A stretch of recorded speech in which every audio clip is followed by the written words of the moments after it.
The moment the message popped up, the air seemed to shift around Emily, thickening with a mix of potential and apprehension. It was an invitation from Mr. Carter, her boss, a man whose approval she had sought tirelessly since her first day on the job. The message was straightforward, extending an offer to discuss a new project at his house over dinner. It was an opportunity she knew could catapult her career to new heights, a chance to prove her worth beyond the confines of the office. Excitement fluttered in her chest, a swarm of butterflies that buzzed with the thrill of recognition.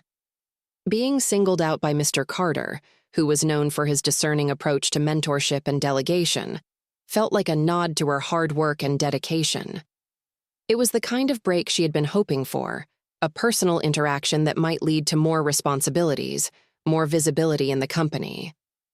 Yet, alongside the excitement, a thread of nervousness wove its way through her thoughts, tugging with a persistent caution. As she prepared for the evening, choosing her outfit with a meticulousness born out of nervous energy, she shared her news with a close friend over the phone. "He invited me to his house, just me, to talk about the new project," Emily explained, her voice a cocktail of pride and uncertainty. Her friend's response was supportive but carried a hint of wariness. "That's great, Emily. Just be careful, okay? It sounds a bit unusual, meeting at his house and all. Just stay alert." Her friend's words echoed in her mind as she drove to Mr. Carter's house later that evening. The advice wasn't unwarranted. After all, the professional lines between personal and work environments were not to be blurred carelessly. Emily reassured herself that she was overthinking the situation. Mr. Carter had always been nothing but professional, his demeanor at work impeccable and his guidance invaluable. This meeting was a privilege, a sign of trust, she convinced herself, trying to shake off the unease that clung stubbornly to the back of her mind. Pulling into the driveway of Mr. Carter's house, Emily took a deep breath, steadying her nerves. The house was impressive, a testament to his success, standing grand and stately against the backdrop of the setting sun. She adjusted her blazer, checked her reflection one last time in the rearview mirror, and practiced her greeting. This was her moment to shine, to demonstrate that she was capable of taking on more, of stepping up to the challenges he might present. The door opened almost immediately after she rang the bell, as if Mr. Carter had been waiting just beyond view. His smile was warm, welcoming, the perfect host. "Emily, I'm so glad you could make it," he greeted, stepping aside to let her enter. The interior of the house was as immaculate as the exterior, every detail meticulously curated to impress and intimidate. He led her through to the dining area, where dinner was already laid out in a casual yet elegant display. As they began discussing the project, Emily felt her initial apprehensions slowly dissipate. Mr. Carter was articulate and enthusiastic, outlining his vision for the project with a clarity that was infectious. Emily listened intently, interjecting with ideas and questions, feeling more at ease as they delved into the details. This was familiar territory, the kind of work discussion she thrived in, and any lingering doubts about the propriety of their meeting began to fade. However, as the evening progressed, subtle shifts began to color the interaction. Mr. Carter's compliments, initially focused on her professional insights, gradually took on a more personal tone. His proximity seemed to decrease incrementally, his casual touches lingering a fraction too long. Emily's comfort waned, the clarity of professional boundaries becoming muddied by his growing familiarity. She reminded herself to maintain a professional demeanor, to steer the conversation back to safe, neutral topics whenever it veered too close to personal territory. Despite her efforts, the dynamic had shifted, a palpable change in the atmosphere that no longer felt strictly professional. Emily found herself on guard, her responses measured, her enthusiasm tempered by the growing realization that Mr. Carter's intentions might extend beyond mere professional interest. The evening was evolving into a test of her boundaries, a delicate dance of maintaining professionalism in the face of unexpected and unwelcome advances. The warmth of the greeting at the door did little to prepare Emily for the discomfort that would follow. Initially, the conversation flowed easily, with Mr. Carter leading her through the impressive layout of his home, pointing out art pieces and sharing anecdotes related to his extensive travels. His demeanor was that of a seasoned host, charming and seemingly attentive to her comfort. However, as they settled into the living room with drinks in hand, the nature of his inquiries began to shift subtly but perceptibly. It started with compliments that at first seemed harmless, perhaps even expected in a social setting. He praised her dedication to her work, her sharp intelligence.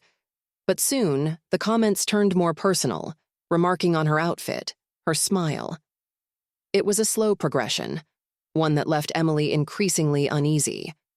The space that had initially felt open and luxurious began to close in around her, the air charged with a tension she hadn't anticipated when she first accepted the invitation. As Mr. Carter poured her a second drink, his questions veered into territory far removed from any work-related project. "So, Emily, tell me about your life outside the office." "You must have quite the circle of admirers," he probed, his tone light but underlaid with something Emily couldn't quite place.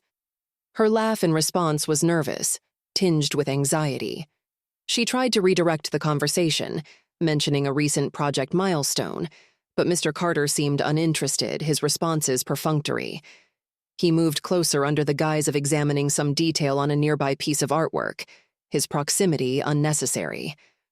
Emily shifted, creating distance, her discomfort mounting. Each attempt to steer the dialogue back to professional ground was subtly undermined. Mr. Carter would nod, seemingly acquiesce, but moments later his comments would once again stray into personal territory. The realization dawned slowly that his intentions might not be as mentorly as she had hoped. The implications of being alone in his house, having misjudged the situation so severely, began to weigh heavily on her. She sipped her drink, the liquid cool against her lips but doing little to quench the growing worry inside her. Her mind raced for a polite way to extract herself from the situation without escalating it further. She was keenly aware of the isolated setting, the lateness of the hour, and the absence of any real necessity to remain. "I should really be going soon, Mr. Carter. There's a lot to prepare for Monday's presentation," Emily ventured, watching for his reaction, hoping he would sense her unease and back off. Instead, he frowned slightly, a flash of annoyance crossing his features before his face smoothed into a practiced smile.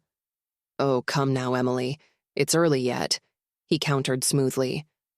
"I was hoping you could stay for dinner. We've barely scratched the surface of what we could accomplish with this project." His invitation, framed as a continuation of their work discussion, felt like a trap neatly disguised as an opportunity. Her heart hammered in her chest as she weighed her options. Leaving abruptly could offend him, potentially jeopardizing her position or future at the company. Yet every instinct screamed that staying would only put her in a more vulnerable position. The professional veneer of the evening had slipped, revealing the precariousness of her situation. She needed a way out, a strategy that would preserve her dignity and her career, but most importantly, her safety. With a steadiness she did not feel, Emily placed her glass on the table, her decision made.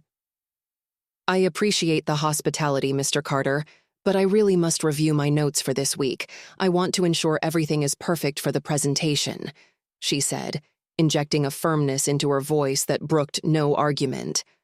Standing, she gathered her belongings, acutely aware of Mr. Carter's eyes on her.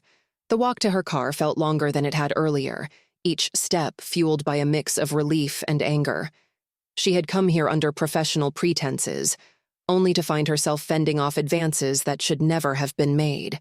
As she drove away, the lights of Mr. Carter's house fading behind her, a mixture of emotions swirled within her, but the predominant one was a fierce determination to never be put in such a position again. The evening that had begun with such professional promise continued to deteriorate, each of Mr. Carter's actions eroding the last remnants of Emily's initial comfort. Despite her attempts to steer their discussions back to the upcoming project and its details, Mr. Carter's focus seemed to drift increasingly towards personal topics that made Emily tense. The shift was subtle at first, a question about her weekend plans here, a compliment on her hairstyle there, but the intent behind them grew unmistakably clearer with every passing moment. His chair edged closer to hers, the move seemingly innocent under the guise of sharing documents. But the proximity felt deliberate and invasive. Emily shifted her chair subtly, trying to put some distance between them without making a scene. She laughed nervously, hoping to lighten the mood and perhaps remind her boss of the professional nature of their meeting. But her laughter did little to deter his advances. As he leaned in under the pretense of examining a paper on the table, his hand brushed against hers, lingering longer than necessary. The contact sent a cold shiver down her spine. She pulled her hand back as if burned, folding her arms in front of her as a barrier. Her mind raced for the right words, a way to address his behavior without escalating the situation. "Mr. Carter, I really think we should focus on the project timelines," she suggested, her voice steady despite the pounding of her heart. Instead of heeding her words, he smiled, a slow, knowing curl of the lips that didn't reach his eyes. "Of course, Emily, but there's no harm in getting to know each other a little better while we work, is there?" His tone was casual, but there was an underlying pressure that couldn't be ignored. Emily's discomfort grew. It was clear that his intentions were not as benign as he pretended. She tried once more to steer the conversation back to work-related topics, discussing the budget and resources needed for the project's next phases. Mr. Carter nodded along, but his comments remained tinged with personal innuendos that left Emily feeling increasingly uneasy. The realization that she was not just imagining the impropriety of his advances hit hard. This was her boss, a man in a position of power over her, and here she was, alone in his house, feeling more trapped by the minute. Panic fluttered in her chest as she considered her options. Leaving abruptly might provoke a reaction she was unprepared to handle, but staying felt increasingly dangerous. In a moment of desperation, she excused herself to use the bathroom, her hands shaking slightly as she sent a quick text to her friend. "Something's not right. I'm at Mr. Carter's. Please stay on the line." Her friend's immediate response was a small comfort. "I'm here. Do you want me to call someone? Or come over?" Back in the dining room, Emily returned to find Mr. Carter pouring another glass of wine, which she declined. "I should be heading back soon," she stated, more firmly this time. Mr. Carter's face hardened momentarily, a flash of irritation that he quickly masked with a chuckle. "Nonsense, we're just getting started, Emily. Don't you want to make a good impression?" His tone was light, but the threat underlying it was palpable. It was clear that refusing him could have repercussions far beyond this night. As Emily weighed her limited options, her resolve hardened. Her safety and dignity were not worth risking, no matter the professional cost. "I appreciate the opportunity to discuss the project, Mr. Carter, but I must respect my own boundaries. I need to leave now," she said, her voice gaining strength from her newfound resolve. Gathering her things, Emily stood up, her legs firm despite the trembling that she fought to control. Mr. Carter stood as well, his stance blocking her path to the door momentarily before he stepped aside, his eyes cold. "Very well, Emily. We'll continue this another time." As she walked to her car, the night air felt like a balm, cooling her flushed cheeks and helping to steady her breath. Driving away, the weight of what had just transpired settled in. She knew things at work could never go back to the way they were before, but she also knew she had done the right thing. Tonight was a stark reminder of the importance of listening to one's instincts and the power of speaking up, even when your voice shakes. Inside the tension-filled room, the air was thick as Emily stood her ground. The shift from a professional meeting to something far less appropriate was now undeniable, and her earlier discomfort had solidified into a firm resolve to end the encounter. "Mr. Carter, I must insist that I leave now. Your behavior is making me uncomfortable, and it is not conducive to a professional work environment," she stated, her voice steady despite the inner turmoil that threatened to unsettle her composure. Mr. Carter's expression shifted through a rapid succession of emotions: surprise, irritation, and then a calculated softening. "Emily, I apologize if I've come across as inappropriate. That was not my intention. Please, let's sit down and talk this out," he pleaded, his tone a mixture of conciliation and persuasion. But Emily had seen enough to recognize the potential danger of remaining in his home any longer. "No, thank you. I really need to leave," she reiterated, moving towards the door. Mr. Carter stepped in her path, his demeanor changing as his words grew more insistent. "You're overreacting, Emily. A career-minded person like you should know the value of making connections outside the office. Don't be so quick to misinterpret my intentions." His attempt to trivialize the situation ignited a stronger defiance within Emily, her anxiety mixing with a surge of anger at his attempts to manipulate her perceptions. "This isn't about career connections, Mr. Carter. This is about respecting boundaries. I am telling you that your actions are not acceptable," she responded sharply, her eyes locked on his, conveying the seriousness of her objections. Seeing that his usual charm wasn't weaving its intended effect, Mr. Carter stepped aside, his posture stiffening. "Very well. You can leave if you feel that's necessary," he conceded, his voice cold, the mask of affability slipping to reveal a glimpse of the real frustration beneath. Emily didn't hesitate. She moved quickly to the door, opened it, and stepped out into the cool evening air. The relief of escaping the oppressive atmosphere of the house was palpable. Her heart still pounded loudly in her ears as she hurried to her car, her hands shaking slightly as she fumbled with the keys. Once inside, she locked the doors, took a deep breath, and started the engine. The familiar hum of the car's motor was reassuring, a contrast to the stifling silence she had endured inside. As she drove away, the house receding in her rearview mirror, a mix of emotions washed over her. Fear and relief intermingled with a profound disappointment in herself for misjudging her boss, and in him for his unprofessional behavior. The drive home provided Emily with time to reflect on the evening's events, each mile helping her to distill the shock into a resolve to take action.